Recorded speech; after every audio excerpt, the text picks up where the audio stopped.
تو یہ ماشاءاللہ مختصر سا خلاصہ جو ہم روزانہ کی بنیاد پر آپ کے سامنے پیش کر دیا کرتے تھے۔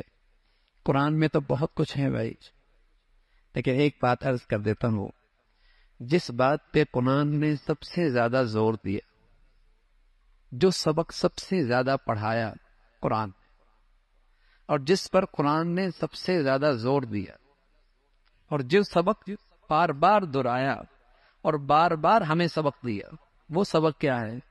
وہ سبق یہ ہے کہ یہ دنیا قابل اعتماد نہیں، یہ دنیا فانی۔ اور پھر یوں کہا انما الحیات الدنیا لعب ولہو وزینہ وتفاخر وتکاثر فی الاموال والاولاد کمثل غیث اعجب الکفار، کہ اس آخرت کی زندگی جو قابل اعتماد ہے اور ہمیشہ کی زندگی ہے، اس سے اس انسان کو کیا چیز غافل کر دیتی ہے اور کیا چیز آخرت کی نعمتوں سے اسے محروم کر دیتی ہے۔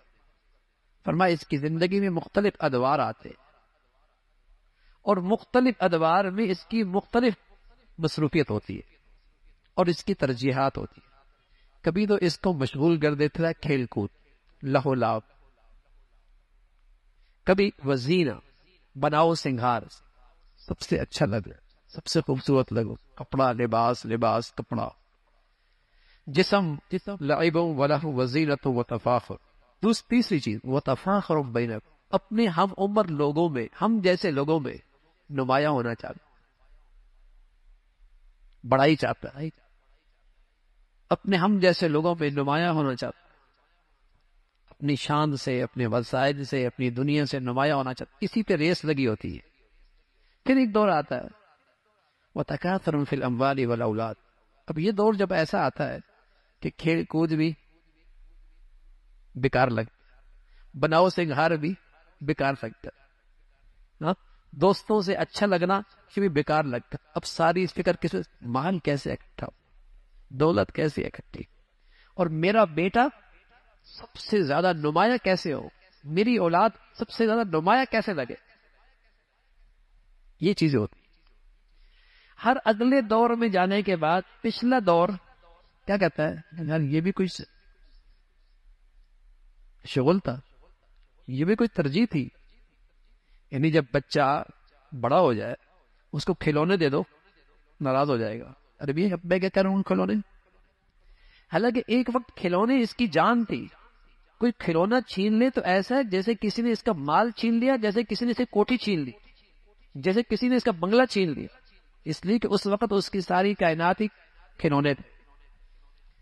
لیکن اگلا دور آتا ہے بناؤ سنگھار، اب کھلونے نہیں ہیں، اب اس کی سوچ بدل گئی، اب اس کی ترجیحات بدل گئی۔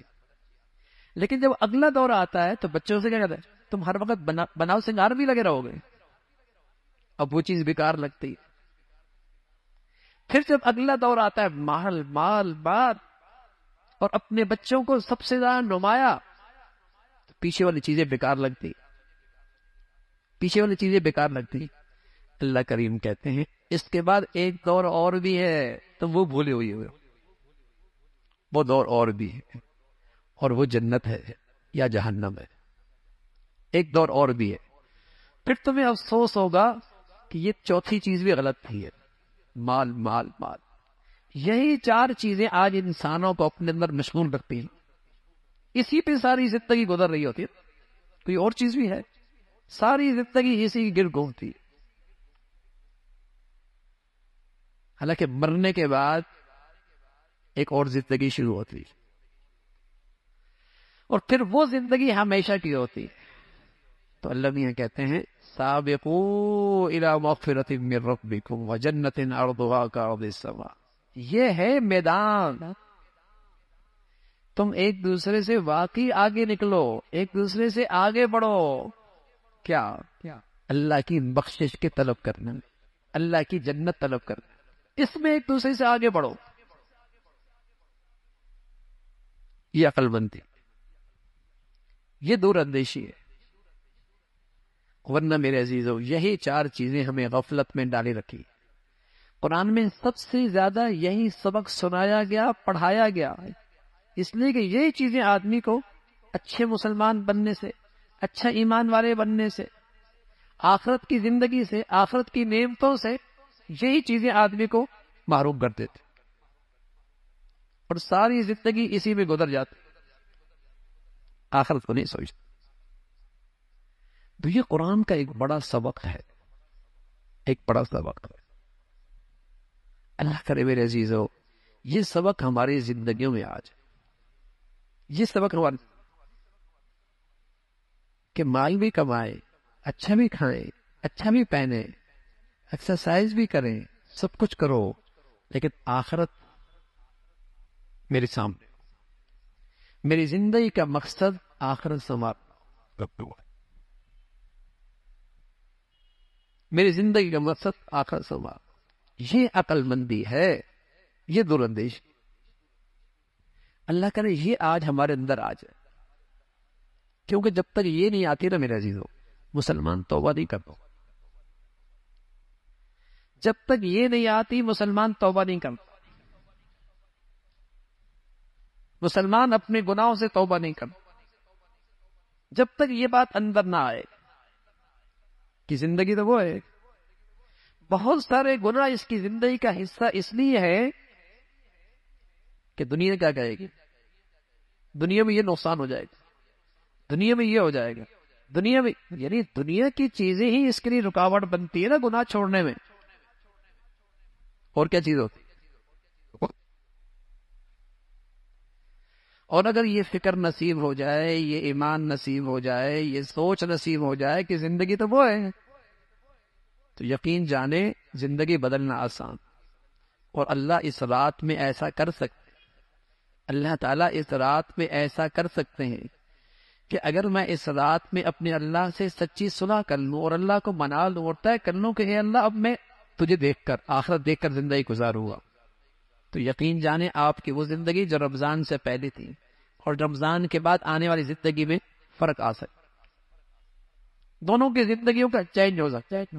ورنہ میرے عزیزو رمضان تو آیا اور گزر گیا، اور آیا اور گزر گیا، پتہ نہیں 20 سال سے آ رہا ہے، 30 سال سے آ رہا ہے، ہماری زندگی میں 40-50 سال سے آ رہا ہے، لیکن جیسی زندگی رمضان سے پہلے ہوتی ہے رمضان کے بعد بھی ویسی زندگی ہوتی ہے۔ اللہ حفاظت فرمائے، ہر ایک کو محفوظ رکھے۔ اگر خونی کینسر ہو نا، کسی کو خونی کینسر ہو اور وہ خونی کینسر کے ساتھ اچھی غذا بھی کھائے، قورمہ بھی کھائے، بریانی بھی کھائے، دودھ بھی پیے، بلکہ اچھے کشتی بھی کھائے، تو اس کا وزن نہیں بڑھتا، اس کا وزن نہیں بڑھتا۔ جب ٹیسٹ کرایا تو پتہ لگا اسے خونی کینسر، اس لیے اس کا وزن نہیں بڑھتا۔ اتنی اچھی غذائیں کھاتا ہے، یہ خونی کینسر کی نحوست ہے کہ اس کا وزن ہی نہیں بڑھتا۔ میں تراویح بھی پڑھتا ہوں، تلاوت بھی کرتا ہوں، صدقہ بھی دیتا ہوں، زکوٰۃ بھی دیتا ہوں، روزے بھی رکھتا ہوں، افطاریاں بھی کراتا ہوں، سحری بھی کرتا ہوں، سب کچھ کرتا ہوں، ایمان کی اتنی اچھی غذائیں کھاتا ہوں، میرا ایمان کیوں نہیں بڑھتا؟ رمضان سے پہلے اور بعد کی زندگی میں فرق کیوں نہیں آتا؟ جب ٹیسٹ کیا اور سوچا تھوڑی دیر تو پتہ لگا دنیا پرستی کا اس میں کینسر موجود ہے۔ جب تک یہ کینسر رہے گا اس وقت تک ایمان کی خوبصورتی نہیں آئے گی، نہیں آئے۔ یہ اچھی غذائیں کھا رہا ہے، اللہ قبول فرمائے، لیکن چونکہ خونی کینسر ہے، یعنی خونی، اسے دنیا پرستی کا کینسر ہے، یہ لہو لعب میں، زیب و زینت میں لگا ہے، یہ تفاخر چاہتا ہے، یہ مال و دولت کی بہتات اور کثرت میں مرے جا رہا ہے، حرص و ہوس میں پڑا ہے، دنیا میں سب سے نمایاں اور سب سے تعریف چاہتا ہے۔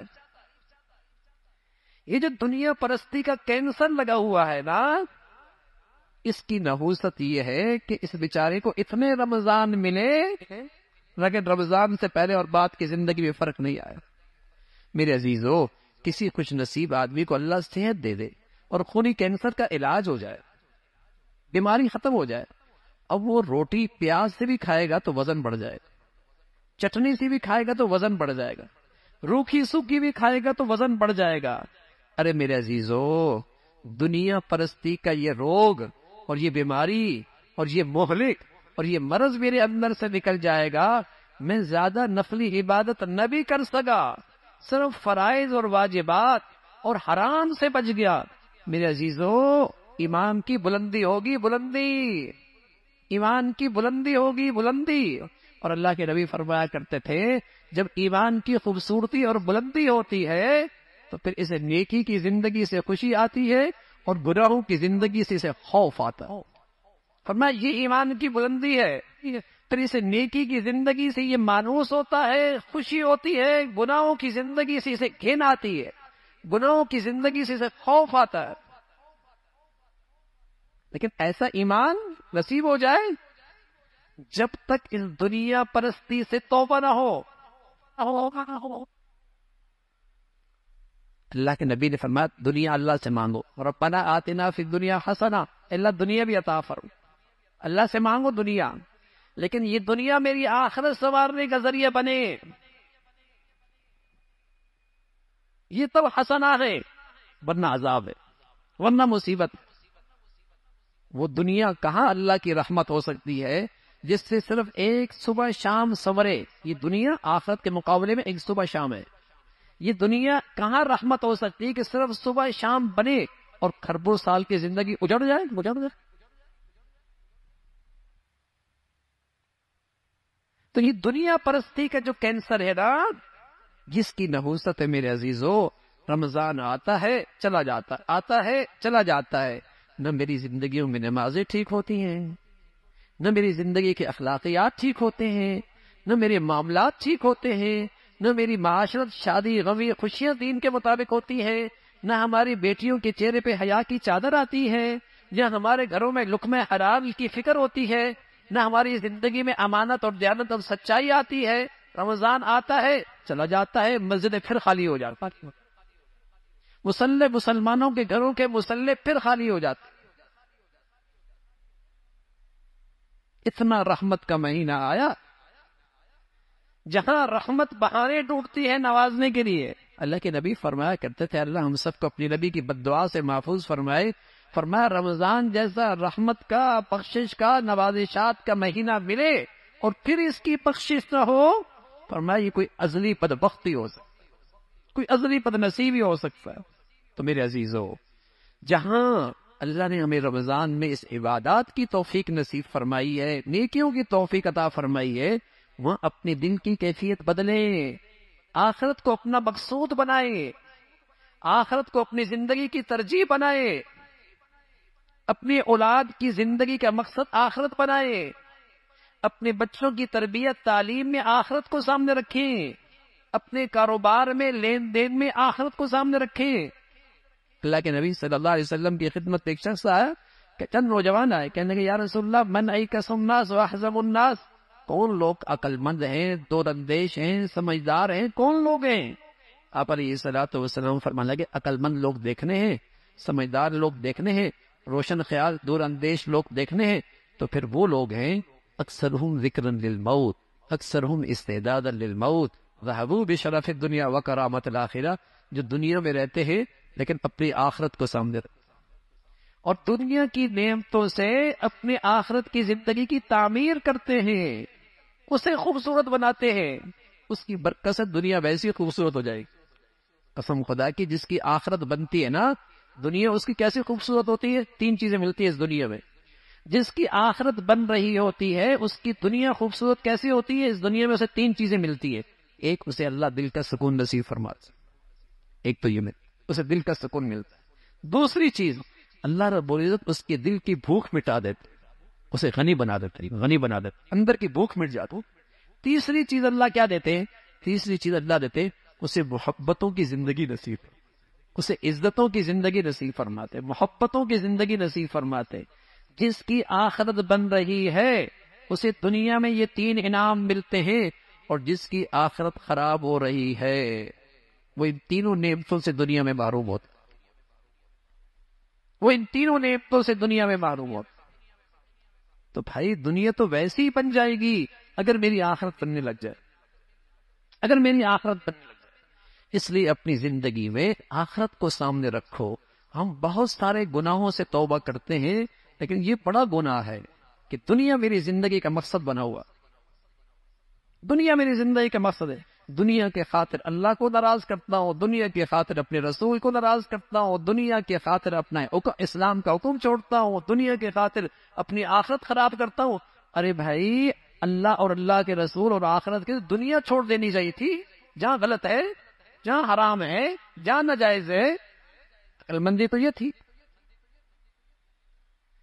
تو میرے عزیزو، فرصت پھر نہیں ملتی. کون اگلے سال 29 کی رات کو مسجد میں ہوگا؟ کچھ نہیں پتا. بیماری آنے میں دیر نہیں لگتی، موت آنے میں دیر نہیں لگتی. کون اگلے سال اس رات میں مسجد میں ہوگا؟ صحت کے ساتھ، عافیت کے ساتھ، ایمان کے ساتھ کون ہوگا؟ سال پورا ہے، کچھ نہیں پتا. زندگی کا رکھا چراغ ایک جھونکے کی دیر ہے، کچھ نہیں پتا. سال بہت ہو. آج اللہ کی رحمت متوجہ ہے بھائی، تبھی تو بلا لیا ہے. آج طبیعتوں میں نیکی ہے، تبھی تو اللہ کے گھر میں بیٹھے. آج اچھا موقع ہے اپنی زندگی کے تمام گناہوں کو سامنے رکھ کر اپنے اللہ کے سامنے پیش کریں اور اللہ سے کہیں، اے اللہ بہت ہو گئی، اب گناہوں سے پاک زندگی گزاریں گے، اب تجھے ناراض نہیں کر، اب تجھے ناراض نہیں کر. یہ سچا عزم ہو اور اپنے پچھلوں پہ سچی ندامت ہو. اللہ کرے میرا اور آپ کا یہاں سے اٹھنا بخشش کے ساتھ، بخشش کے ساتھ، معافی کے ساتھ ہے. میرے عزیزو، میرے دل کی سچائی کی ضرورت ہے. اس مولا کی طرف سے معافی کرنے میں دیر نہیں ہے. میرے مانگنے میں کمی ہے. میں اندر سے سچائی سے مانگتا نہیں ہوں کہ میں نے گناہ چھوڑنے، تیری نافرمانی چھوڑنی ہے. میں دل کی سچائی سے اپنے گناہوں پہ نادم نہیں ہوں. اگر میں نے اپنے دل کی سچائی کے ساتھ اللہ کے سامنے ندامت پیش کر دی، یقین جانے اللہ کے نبی فرمان لگے، لو بلغت ذنوبک عنان السماء ثم استغفرتنی غفرت. کتنے گناہ کر لو گے، کتنے کر لو گے، کتنے ڈھیر لگا لو گے گناہوں کے، تمہارے گناہوں کے ڈھیر آسمانوں کو چھونے لگے، لیکن معافی سچی مانگی، اللہ معاف کر دے. معافی سچی ہو اور اس انداز سے معافی مانگو. زندگی کی پل کی خبر نہیں، صحت جانے میں نہیں دیر لگتی. معافی مانگ لو میرے عزیزو، معافی اللہ سے مانگ لیں. اے اللہ آخرت ہمارا زندگی کا مقصد بنا دے. اے اللہ اپنی رضا اور تجھے راضی کرنا یہ ہماری زندگی کا مقصد بن جائے، ہمارا زندگی کا مقصد بن جائے، اور آپ کو راضی رکھ کر ہم زندگی گزاریں گے. اس انداز سے اللہ سے مانگے انشاءاللہ میرے عزیزو. اللہ کی ذات سے امید ہے یہ رات ہمارے لیے رحمتوں کی، بخششوں کی، معافی کی ذریعہ بن سکتی. سبھی حضرات اللہ کی طرف پورے یقین کے ساتھ اللہ سے مانگ، پورے یقین کے ساتھ، پورے یقین کے ساتھ مانگے. وہ ذات سنتی ہے، وہ ذات سنتی ہے. اس اللہ نے کہا رکھا ہے، مانگو یقین سے ضرور دوں گا، مانگو یقین سے ضرور دوں گا.